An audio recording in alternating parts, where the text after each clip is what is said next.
sur ma chaîne YouTube Des Vies sans filtre. Mon nom c'est Déborah. Si c'est ta première fois, n'hésite pas à t'abonner sur ma chaîne, à peser sur le j'aime et à peser sur la cloche de notification. Donc, ici, on parle de développement personnel, développement professionnel et épanouissement financier. Donc, le sujet que je vous apporte aujourd'hui, c'est un sujet qui commence par une question, en fait, que je me suis posée il y a quelques années. Et la question, c'est, est-ce que tu sais réellement qui tu es? C'est une grosse question. Et quand j'ai commencé à me poser cette question, il y avait une chanson qui me venait en tête, puis je m'excuse, je dois la chanter. Je suis la tête, non la queue, je suis l'héritière du royaume. Les marabouts ont peur de moi, les sorciers ont peur de moi. Je suis, c'est que Dieu dit que je suis. Non, mais... Merci. Non, mais sérieusement, là, c'est vraiment... Ça, c'est la base, en fait. Je suis chrétienne et c'est la base, en fait. Et c'est ça que j'ai appris à l'église et c'est ce que j'ai appris de mes parents aussi. Et c'est correct, c'est bon, c'est bon. Mais après, je me suis dit, OK, Déborah, pousse ta réflexion encore plus loin que ça. Et c'est là que je suis tombée dans les attraits physiques. Je suis une jolie jeune fille, bois noir, 1m65, taille S, facile à garer, congolaise de père et de mère. Ah, Déborah, mais quelle bassesse! Quelle bassesse pour répondre à une question aussi sérieuse, en fait. Aussi sérieuse. Donc, à cause de ça, je me suis dit que je vais commencer par la base, en fait, parce que le fait de se connaître soi, ça a vraiment beaucoup de répercussions sur plusieurs domaines de notre vie.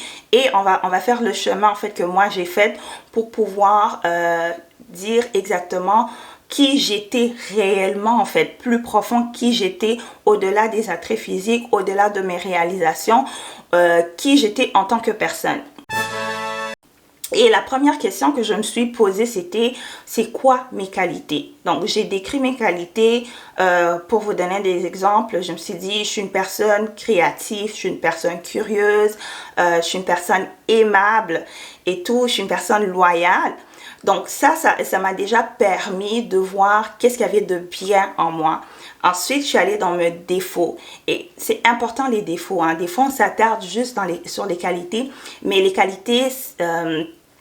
elles sont bonnes, mais elles sont pas suffisantes parce que c'est les défauts qui nous disent sur quoi qu'on doit exactement travailler pour pouvoir nous améliorer. Donc, j'ai décrit tous mes défauts en tant que personne et on ne le réalise pas, mais les gens nous observent et les gens savent nos défauts.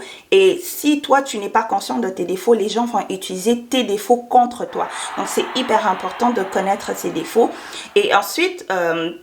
quand j'ai pu savoir c'était quoi mes qualités, c'était quoi mes défauts, je suis allée plus maintenant, c'était quoi mes forces. En tant que personne, c'est quoi mes forces. Tu vois, si je dois m'associer avec quelqu'un d'autre, c'est quoi je suis capable d'apporter à cette personne-là. Donc, c'est vraiment important de connaître ses forces pour savoir qu'est-ce qu'on apporte dans nos relations avec des gens, nos relations d'affaires et tout. Et ensuite... bien évidemment, les contraires des forces, mais c'est les faiblesses. Mais oui, parce que quand tu connais tes faiblesses, tu vas pas vouloir t'associer avec une personne qui a les mêmes faiblesses que toi. La personne ne va pas t'aider du tout. Donc, c'est comme si tu sais que ta faiblesse, par exemple, c'est que tu t'emportes facilement, donc tu es très impulsive comme personne, mais ne t'associe pas avec une personne qui est impulsive. C'est que la personne ne va aucunement t'aider et au contraire, elle va juste alimenter ce défaut cette faiblesse-là qui n'est pas bonne en fait à alimenter. Donc, c'est un peu ça. En fait, je vais m'arrêter là. Je réalise que j'ai tellement de choses à dire par rapport à la quête de soi et tout. Donc, ce que je vais faire, je vais diviser la vidéo en 3 parties. Donc, ça va être la première partie. Ensuite, je vais faire une deuxième partie pour pousser un peu plus loin dans la réflexion que j'ai faite pour pouvoir répondre à des questions capitales par rapport à qui j'étais réellement. Et donc, si tu as aimé le contenu, n'hésite pas à t'abonner, à partager, à mettre un commentaire en dessous. Puis, si tu as des questions, sens-toi à l'aise. Honnêtement, sens-toi à l'aise et laisse-moi un commentaire en bas. Il me fera plaisir de te lire et de te répondre. Donc, la vidéo finit là. Bisous!